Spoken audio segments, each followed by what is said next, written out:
హాస్టల్‌కి సంబంధించిన వ్యక్తి ఉన్నారు. వాళ్ళతో మాట్లాడే ప్రయత్నం హాస్టల్ వీళ్ళే నడుపుతున్నారంట. అడిగే ప్రయత్నం చేద్దాం ఒకసారి. అసలు ఏం జరిగింది? మరి అమ్మాయి తప్ప, వీళ్ళ తప్ప అడిగే ప్రయత్నం చేద్దాం ఒకసారి. అన్న నమస్తే అన్న. నమస్తే అండి. అన్న అసలు ఏం జరిగింది? మరి మైనర్ బాలికని తను 50 సంవత్సరాల ఉన్న వ్యక్తి ఎందుకు లైంగిక వేధింపులంటే ఏం చెప్తారు? సార్ ఇది first of all fake sir. మొత్తం వచ్చినంతా ఒక 15 మెంబర్స్ దాకా వచ్చేసి మొత్తం మా బావగారిని అటాక్ చేశారు. యాక్చువల్‌గా ఏంటంటే మా బావగారు అనేవాళ్ళు హాస్టల్ నడుపుతారు. కానీ మేనేజ్మెంట్ చేసేది మొత్తం వేరే. అంటే వేరే అంటే ఐ మీన్ మొత్తం వర్కర్స్ వాళ్ళే చూసుకుంటారు. ఈయన వచ్చేది ఎప్పుడో మంత్‌కి 1 టైము, ఒక 2 టైమ్స్ అలా వస్తారు తప్ప హాస్టల్ జాయిన్ చేసుకునేది కానీ అంతా మామూలుగా ఇంకా లేడీసే వాళ్ళు చేసుకుంటారు. యాక్చువల్లీ ఏంటంటే బిల్డింగ్ ఓనర్స్‌కి మాకు కొంచెం ఇష్యూస్ ఉన్నాయి.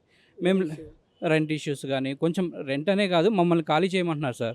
మేము ఒక 50 lakhs పెట్టుబడి పెట్టుకొని మమ్మల్ని ఖాళీ చేయమంటే ఇప్పుడు బిల్డింగ్ మేము ఒకటే అన్నాము, మేడం ఇది బిల్డింగ్ ఓనర్ లేడీస్, మేడం ఇది మేము వేరే వాళ్ళకి సేల్ చేసుకుంటాం మేడం, అప్పుడు మేము బయటికి వెళ్తాము, మాకు లాస్ ఉండదు, ఒకేసారి మీరు ఇలా వెళ్ళిపోమంటే మేము మొత్తం అన్నీ ఒక బిజినెస్ పెట్టామంటే ఎంతో అప్పులు చేసుకొని అన్నీ చేసుకొని పెడతాము, కానీ వీళ్ళు ఒకేసారి మమ్మల్ని ఖాళీ చేయపోయినసరికి మేము ఖాళీ చేయకుండా కొంచెం లీగల్గా వెళ్ళాం. మేము ఇంత జరుగుతుంది మీ మధ్యన ఘర్షణ. కరోనా ఎండింగ్ కాడ నుండి ఈ ఇష్యూ జరుగుతుంది. చాలా టైమ్స్ ఇలానే ప్రతిసారి ఒక 30-50 మెంబర్స్తో వచ్చి అటాక్ చేయడము, మమ్మల్ని బాధ పెట్టడము. జరిగింది ఇలా థర్డ్ టైం అండి, ఇది థర్డ్ టైం. లాస్ట్ టైం వచ్చేసి జనరేటర్ తీసుకెళ్ళిపోయారు. ఏంటి జనరేటర్ తీసుకెళ్తే కరెంట్ సప్లై ఉండదని మళ్ళీ కరెంట్ ఆఫీస్కి వెళ్ళి కరెంట్ ఆఫ్ చేస్తారు. నెక్స్ట్ ఇలా ఇప్పుడు ఏంటంటే అవి రెండు మేము ఏదో విధంగా కొంచెం బతిమలాడుకొని చేపించుకున్నాం. లేడీస్ అండి అందరూ ఇబ్బంది పడతారు అని చెప్పేసి పవర్ ఆఫీస్లో మేము మాట్లాడుకొని చేసుకున్నాం. అది ఇంకా అది ఏవి ఓనర్ మమ్మల్ని డేర్ చేయలేకపోయి నెక్స్ట్ ఇంకేం చేశారంటే ఈ విధంగా ఫాల్స్ జరిగాయి. ఒక 3 మెంబర్స్ని ఒక 1 month బ్యాక్ ఏదో మరి జాయిన్ చేయించారు మా 207లో. ఇప్పుడు ఎవరు వచ్చినా మేము ఉందండి, ఎవరో 3 members జాయిన్ చేయించారు. వీళ్ళంతా ప్రీ ప్లాన్డ్ అండి, ఫస్ట్ నుండి ఇప్పటి వరకు ప్రీ ప్లాన్డ్గా చేసుకొచ్చారు. ఇదంతా 1 month ముందు జాయిన్ అయిన తర్వాత నుండి ఇంకా ఈరోజు ఇలా ఇంకా ఏదో పని మీద వచ్చి అక్కడ కూర్చున్నారు. ఆయన అసలు హాస్టల్లో ఉండరండి. ఆయన యాక్చువల్గా ఏదో పని మీద ఆయన వచ్చిన వెంటనే అందరూ ఒకేసారి 30-40 members ఉన్నారు. వీళ్ళు మొత్తం వచ్చేసి అటాక్ చేసి మొత్తం ఫస్ట్ ఆఫ్ ఆల్ వాళ్ళు అటాక్ చేసింది ఏమీ కనపడకూడదు అనేసి ఆ సీసీ కెమెరాలు DVRలు మొత్తం పగలగొట్టేశారు ఫస్ట్. ఇప్పుడు అవి చూసినా కానీ ఏం కనపడతలే, ఎక్కడ తీసుకెళ్ళిపోయారు అంతమందిలో. మొత్తం డ్యామేజ్ చేసేసి ఆయన మీద పడి పిచ్చిగా ఇది విపరీతంగా. అంటే మీ తన ఓనరే వీళ్ళ లేడీస్ మీద కొట్టారు, కడుపు మీద అన్నారు, కొరికారు అని చెప్తున్నారు. ఒక 30 members మీద అటాక్ చేస్తే ఒక పర్సన్ ఏం చేస్తాడని చెప్పండి? తప్పించుకుందామని ఏదో విధంగా వాళ్ళని దొయ్యడమో ఏదో చేస్తారు కదా, అంతేగాని వాళ్ళతో ఇలా ఇది అవ్వలేరు కదా. ముందు అక్కడ నుండి ఏదో అసలు ఆయన విషయం ఏంటో తెలియదు, ఏం తెలియకుండా ఇంతమంది అటాక్ చేస్తే ఏం చేస్తారండి? లేడీసే లిటరల్గా అంతమంది లేడీస్ వచ్చి అటాక్ చేస్తే మనిషి ఏం చేస్తాడు చెప్పండి మీరే? ఆ విధంగా వచ్చి మీద పడుతుంటే ఇంకా ఆయన తప్పించుకునే ప్రయత్నంలో కొన్ని డ్యామేజ్ జరిగింది వాళ్ళకి. మనం తప్పించుకొని వెళ్ళి ఒక రూమ్లో కొంచెం సేఫ్ సైడ్లో ఉన్న ఈ లోపల నేను పోలీసులో ఇన్ఫామ్ చేస్తే వాళ్ళు వచ్చి ఇన్ఫామ్ చేస్తే వచ్చారు. వచ్చి ఇలా మొత్తం వాళ్ళందరినీ బయటకు పంపించి అసలు మ్యాటర్ ఏంటో కూడా తెలియకుండా వచ్చి ఇలా ఇచ్చేసారు సార్. మమ్మల్ని చాలా ఇబ్బంది పెట్టేశారు. అది ఉన్నది. యాక్చువల్గా ఏంటంటే మొత్తము మన వెంకట మీకు రెంట్ కట్టేటప్పుడు కానీ ఫస్ట్ లోపల మీరు హాస్టల్ తీసుకునేటప్పుడు బిల్డింగ్ తీసుకునేటప్పుడు మినిమం రాసుకుంటారు కదా డాక్యుమెంట్స్ రాసుకున్నప్పుడు, మరి ఏమైంది? రాసుకున్న కాడ నుండి 2 years నుండి ఇష్యూ జరుగుతుంది. 2 years నుండి కోర్టులో ఉంది. ఇది 2 years నుండి జరుగుతున్నాయి. ఇప్పుడు కూడా ఇంకా కోర్టు నుండి లీగల్గా వాళ్ళు ఏం చేయలేకపోతున్నారు. అంటే మాది కొంచెం ఇదిగా ఉంది. ఎంత ఇన్వెస్ట్మెంట్ పెట్టుకొని ఒకేసారి కాల్ చేయమంటే 5 years ఉంది సార్. అది అయిపోయింది యాక్చువల్గా. మళ్ళీ ఇంకా అయిపోయిన కానీ కోర్టులో ఉంది. ఇంకా కోర్టులో ఉండడం కానీ ఇంకా ఇష్యూస్ అన్నీ ఇంకా రెండు పెంచమనా ఏంది వాళ్ళ ఓనర్ ఉండడం ఇష్టం లేదండి. మేము మమ్మల్ని ఖాళీ చేసి మమ్మల్ని ఖాళీ చేస్తే వేరే వాళ్ళకి ఇప్పుడు ఒక 5 years నుండి వస్తుంటే రెంట్ అనేది పర్ మంత్ 10% ఎంతో ఉంటుంది. అదే మమ్మల్ని ఖాళీ చేసి వేరే వాళ్ళకి ఇచ్చుకుంటే వాళ్ళకి ఇంకా ఎక్కువ ఇన్కమ్ వస్తుంది కదా. డబ్బు కోసము మమ్మల్ని ఖాళీ చేయించేసి వేరే వాళ్ళకి మళ్ళీ బిల్డింగ్ వాళ్ళకి ఇవ్వడము, ఏదో మాకు ఉన్న బలంగా ఖాళీ చేయాలంటే ఒక హాస్టల్ అనగానే ఎంత ఫర్నిచర్ కానీ అవన్నీ ఉంటాయి కదండి. మేము చూసుకుంటున్నామా వేరేది, అవన్నీ చూసుకుంటున్నాము, మాకు టైం ఇవ్వండి, అవన్నీ మాట్లాడుకుంటున్నాము. ఈ లోపల ఇది ఇలా ఎలిగేషన్ చేశారు సార్ మా మీద. వీళ్ళంతా మొత్తం పెయిడ్ బేస్. అవును సార్, పెయిడే సార్. వీళ్ళంతా పెయిడ్ కాబట్టి మీరే పక్కన అమ్మాయి అని చెప్తున్నారు. ఇట్లా రాబోతే ఎట్లా సార్? వీళ్ళ ఏరియా ఒక ఏరియా, వచ్చిన వాళ్ళు ఇంకో ఏరియా. వేరు వేరు సపరేట్ ఏరియాల నుండి ఒక్కొక్కరు 5 మెంబర్స్ గుంపు కూడి ఒక వేరే వేరే ప్రదేశాల నుండి వచ్చినారు సార్. అందరూ ఇంటి పక్కన వాళ్ళు కాదు సార్ వాళ్ళు. మీరు ఎంక్వైరీ చేస్తేనే మీకే చెప్పారు కదా సార్ మా పలానా ఏరియా అది ఇది అని. కంప్లైంట్ రాస్తున్నారు సార్, ఇప్పుడు రాస్తున్నారు. మేము రాస్తున్నాం, కంప్లైంట్ రాస్తున్నాము ఇలా ఓనర్ ఇష్యూ అని. కేవలం అదే సార్, ఇంకా రెంట్ గురించే.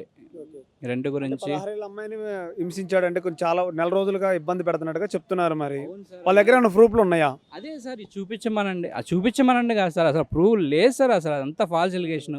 మొత్తం చూడమనండి సార్, మొత్తం ఏది న్యాయం అయితే అదే చేయండి. ఈయన చేసే వ్యక్తి అయితే మా 7 years నుండి హాస్టల్ రన్ చేస్తున్నాడు. ఎవరైనా కానీ మా హాస్టల్లో ఇలాంటి ఎలిగేషన్ ఏమన్నా ఉంటా ఒక్కసారి ఇలాంటి ఎలిగేషన్ ఏదీ లేదు సార్ ఇంతవరకు. ఇన్ని ఇయర్స్ నుండి ఆయన కూడా మొత్తం మా సిస్టరే ఆయన వేరే రియల్ ఎస్టేట్ అది చేసుకుంటారు సార్. ఆయన రారు సార్ యాక్చువల్గా, ఇంకా మొత్తం మా సిస్టరే నడిపిస్తారు. ఇంకా ఏదన్నా ఇంకా లేడీస్ హాస్టల్లో జెంట్స్ ఎందుకు వార్డెన్స్ ఉన్నారంటే మరి చాలా మంది అంటున్నారు సార్ ఉండేది. ఇప్పుడు ఎవరండి సార్, ఇప్పుడు మిస్సెస్ బిజినెస్ పెడితే ఎవరు మాట్లాడతారు సార్? ఇద్దరిలో ఎవరో వాళ్ళు మాట్లాడతారు కదా సార్. ఇప్పుడు ఈయన 3 హాస్టల్లో మా సిస్టర్ వార్డెన్ సార్, అదే మొత్తం మెయింటెనెన్స్ మొత్తం మా సిస్టర్ది. ఇంకేమన్నా ఇంకా ఆమె బిజీగా ఉంటే ఇద్దరు చిన్న చిన్న పిల్లలు ఉన్నారు, ఆయన చూసుకుంటారు. ఆయన కూడా కాల్స్ అసలు హాస్టల్కి అనేది ఎవరైనా అడ్మిషన్ ఇక్కడ వర్కర్స్ ఉంటారు, వర్కర్స్ రాసిస్తారు, కాల్ చేస్తారు. ఇంకా అన్నీ ఫోన్ ద్వారానే. యాక్చువల్గా ఒక పర్సన్ టు పర్సన్ కూడా మీట్ అయ్యింది చాలా తక్కువ సార్. ఒక 100 members ఉంటే ఒక 2-3 నెంబర్స్కే ఆయన కానీ మా సిస్టర్ కానీ అక్కడ రిటర్న్గా రాసుకుంటారు. అంతే తప్ప వీళ్ళు ఎప్పుడు అడ్మిషన్ అనేది చేసుకోలేదు ఎప్పుడు. ఇండైరెక్ట్గా ఏమన్నా కావాలని కేవలం మా ఓనర్ వెంకటరామని ఆమె కావాలనే మొత్తం ఈ ఇష్యూ అంతా క్రియేట్ చేసి భయపెట్టి మమ్మల్ని ఈ రకంగా ఆయన పరువు అంతా తీసేసి ఈ రకంగా బయటికి పంపిద్దామని చూస్తున్నారు. ఇంకా ఇంత చేస్తే ఇంకా మనిషి అన్న వాళ్ళు ఇంకా భయపడతారు కదా, దాని గురించే కేవలం ఇదంతా ఇచ్చేసారు సార్ అంతే. చూశారు కదా, రెండు వైపులా మనం విన్న తర్వాత మరి ఏది కరెక్ట్ అనేది అర్థం కాని పరిస్థితి. పోలీసులు వాళ్ళ విచారణలో తెలియాల్సిన అవకాశం ఉంది. మరి ఏం చెప్తారు అంటే బేసిక్గా వీళ్ళు రెంట్ గురించి అని వాళ్ళు అమ్మాయిని ఇబ్బంది పెట్టారు, మైనర్ బతకని చెప్తున్నారు. మరి పోలీసులు ఇచ్చే సమాచారాన్ని బట్టి నిజాలు ఏంటో తెలుసుకోబోతున్నాం. Thank you. ఈరోజు మనకి 2:30-3 గంటల మధ్యలో ఒక డైల్ 100 కాల్ రావడం జరిగింది. అయ్యప్ప సొసైటీ ఏదైతే మనకి NPP executive working women's hostel దగ్గర ఇష్యూ నడుస్తుంది. ఎవరో కొంతమంది వచ్చి ఆర్గనైజర్ అయితే ఎవరున్నారో హాస్టల్ నడిపే యాజమాన్యం మీద దాడి చేస్తున్నారు అని సత్యప్రకాష్ గారు కొడుతున్నారని ఒక కాల్ రావడంతో మన పెట్రో గారు అక్కడ పోవడము, పోయిన వెంటనే నాకు కాల్ చేయడము, నేను అక్కడ కొంతమంది వచ్చి సత్యప్రకాష్ మీద దాడి జరుగుతుందని తెలుసుకుని మా స్టాఫ్ని ఎస్ఐని అక్కడ పంపడం జరిగింది. పంపించాక మనకి ప్రిలిమినరీగా తెలిసింది ఏంటంటే అక్కడ అమ్మాయి ఒక గత లాస్ట్ మంత్ 13వ తారీఖున ఒక అమ్మాయి వచ్చి అక్కడ నీట్ ఎగ్జామ్కి ఏదైతే చుట్టుపక్కల మంచి కాలేజీలు ఉన్నాయో దాంట్లో నీట్ ఎగ్జామ్ కోసం కోచింగ్ తీసుకుందామని వచ్చి హాస్టల్లో ఉన్నట్టు తెలిసింది.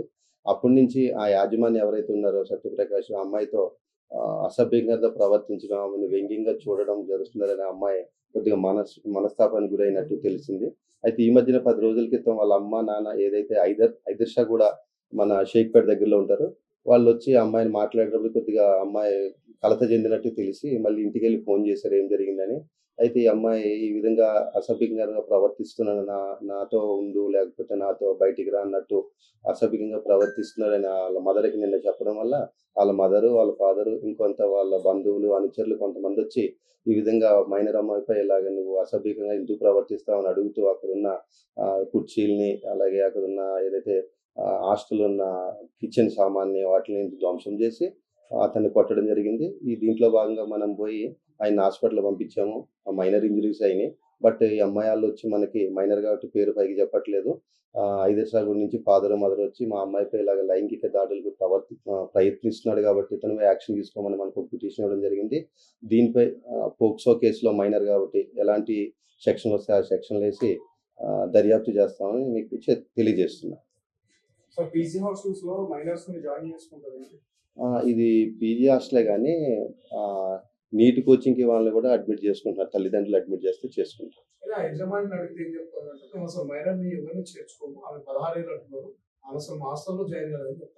అది వాళ్ళు కూడా చెప్తున్నారు. యజమానితో ఇంకా నేను మాట్లాడలేదు, ఎందుకంటే ఆయన హాస్పిటల్ పోయాడు. ఇప్పుడు వచ్చాక ఆయన కూడా ఎంక్వైరీ చేసి ఆయన కూడా ఏదైనా పిటిషన్ ఇస్తే ఆయనకి ఏమి అన్యాయం జరిగిందని దాన్ని కూడా ఆ కోణంలో కూడా ఇస్తాం. కానీ ఇప్పుడు మైనర్ ఎవరైతే ఉన్నారో మొదటిగా మనకు కంప్లైంట్ ఇవ్వడం జరిగింది. దీంతో కేసు కట్టి దర్యాప్తు చేస్తామని తెలియజేస్తాం.